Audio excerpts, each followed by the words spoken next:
యమునా పాఠక్ గారు, ఏదో ఒక సంబంధం వచ్చింది, లేకపోతే టైం తక్కువ ఉంది, అబ్బాయి అమెరికా వెళ్ళిపోవాలి, లేకపోతే అబ్బాయికి ఏదైనా పని ఉంది అని చెప్పి విత్ ఇన్ ఫ్యూ డేస్లో పెళ్లి చేసేస్తున్నారు మేడం. అపురూపంగా పెంచుకుంటారు. నేను అమ్మాయినైనా పెంచుతారు, అబ్బాయినైనా పెంచుతారు. నాకు తెలిసి parents they treat their children as equals. So అలా అన్నప్పుడు ఇక్కడ అమ్మాయిని మనం ఎంత అపురూపంగా పెంచుతున్నామో, అబ్బాయిని ఎంత అపురూపంగా పెంచుతున్నామో, ఇంకో కుటుంబానికి తప్పకుండా వాళ్ళు వెళ్ళినా తీసుకొచ్చుకున్నా ఇట్స్ వైస్ వర్స్. మన అమ్మాయి అక్కడికి వెళ్తుంది, మన అబ్బాయికి కూడా అక్కడి నుంచి ఇంకొక అమ్మాయి వస్తుంది. సో రెండు వైపులా కూడా రెండు కుటుంబాలు అంటే మనకి తెలియని పరిచయం లేని కొత్త కుటుంబాలతో మనం ఒక యూనియన్ అనేది మనం కోరుకుంటున్నాం. రెండు కుటుంబాలు అక్కడ, ఇద్దరు వ్యక్తులు కాదు. నేను ఎప్పుడు అంటుంటాను, కేవలం మీరు ఒక ఇద్దరు వ్యక్తులుగా చూడకండి, రెండు కుటుంబాలుగా చూద్దామని. ఈ ప్రాసెస్లోనండి అర్జెంటుగా పెళ్లి చేసేయాలి. ఇందాక మీరు అన్నట్టుగా అమెరికా వెళ్ళిపోతే వెళ్ళి రండి. But this is a decision for life time. అంటే జీవితకాలంలో మనం మన భాగస్వామి నిర్ణయం అనేది ఒక జీవితకాల నిర్ణయం. ఆ ప్రాసెస్లో వచ్చే అమ్మాయి కానీ అబ్బాయి కానీ వాళ్ళ గుణగణాలు, వాళ్ళ ఆలోచనలు, యూజువల్గా మనం ఏం చెప్తామంటేనండి, కనీస కంపాటబిలిటీ చూసుకోవాలి అంటాం.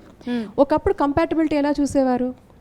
ఇరుగు పొరుగు వారు, లేకపోతే వాళ్ళకి దగ్గర బంధుత్వం ఉన్నవాళ్ళు, బంధువులు, లేదంటే ఆ బంధువులకి రిలేషన్, ఫ్రెండ్షిప్స్, అంటే బాగా పరిచయం ఉన్న కుటుంబాలలో కూడా ఒక మాట మన పెద్దవాళ్ళు అనేవారు, అటు 7 తరాలు ఇటు 7 తరాలని. ఒక వర్షన్ కాదు, రెండు వైపులా 7 తరాలు చూడమని. That is now it is impractical and impossible also. But what I'm saying is, what does it mean?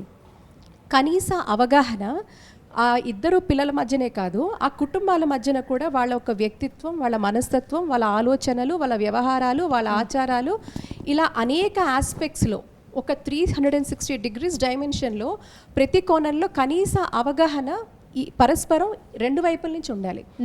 So దాన్ని మనం అడ్జస్ట్మెంట్ అంటాం. ఈరోజు అమ్మాయిని అడ్జస్ట్ అయిపో అని అనడం కాదు. ఇక్కడ అడ్జస్ట్మెంట్ అనేది రెండు కుటుంబాల నుంచి ఉండాలండి. ఎందుకంటే మనం పుట్టి పెరిగిన వాతావరణం వేరు, ఆలోచన వేరు. ఇక్కడ అమ్మాయిని బాగా గారభంగా పెంచచ్చు, అక్కడేమో అవతల వైపు బాగా స్ట్రిక్ట్గా పెంచచ్చు, లేదంటే ఒక కండిషనల్ అట్మాస్ఫియర్లో వాళ్ళు పెరగచ్చు. సో ఇలా అనేక కోణాలు ఉంటాయి. సో ఇక్కడ మనం చూడాల్సిన పారామీటర్స్ ఏంటంటే, కనీసం ఒక 10లో 6 మ్యాచ్ అవ్వాలి. అబౌవ్ 50% చెక్ లిస్ట్ 10కి 10 ఎక్కడ ఉండదండి, ఎవరి దగ్గర ఉండదు. సో ఆ యావరేజ్గా 50% అబౌవ్ ఉంటే కొంత కంఫర్టబుల్గా కంపాటబిలిటీ ఉన్న రిలేషన్స్గా మనం చూడొచ్చు. సో ఇక్కడ ఈ హోల్ ప్రాసెస్లో కొంత మన హోలిస్టిక్గా ఆలోచిస్తే, కంపాటబిలిటీ అనేది మనం చూస్తే 10లో కనీసం ఒక 6 అబౌవ్ ఉండాలి. కనీసం అభిరుచులు, రుచులు, ఆలోచన విధానం మొత్తానికే ఉండదు. సో ఈ కంపాటబిలిటీ టెస్ట్ జరుగుతోందా సైంటిఫిక్గా? These are all the present day challenges అంటాను నేను. కోట్లు ఖర్చు పెట్టి ఏం ఖర్చు పెడుతున్నారు? ఎవరికి చూపిద్దామని? మీ ఇద్దరు పిల్లలు సంతోషంగా సుఖంగా ఉండాలి అనేది మీరు డబ్బులు కోట్లు ఖర్చు పెట్టి పెళ్ళిళ్ళు చేస్తే వాళ్ళు సంతోషంగా ఉన్నట్ట కాదు. మీరు ఏదైతే ముఖ్యమైన అంశం ఇందాక చెప్పినట్టుగా మన వక్తలు కూడా, ఒక ట్రస్ట్, ఒక అండర్స్టాండింగ్, ఒక కాంప్రమైజింగ్ ఎబిలిటీ. నువ్వు బాగాలేనప్పుడు నేను నీతో ఉంటాను, ఐఎమ్ సపోర్టింగ్ పార్ట్నర్గా, నేను ఒక సపోర్ట్ సిస్టమ్గా ఉండాలి. సో ఆ సపోర్ట్ సిస్టమ్ అనేది కనుక కుటుంబంలో లేకపోతే, ఈరోజు నీకు ఉద్యోగం పోయింది, నువ్వు వెళ్ళేస్తావా? లేకపోతే నువ్వు అనుకున్న దాంట్లో ఏదో అవ్వలేదు.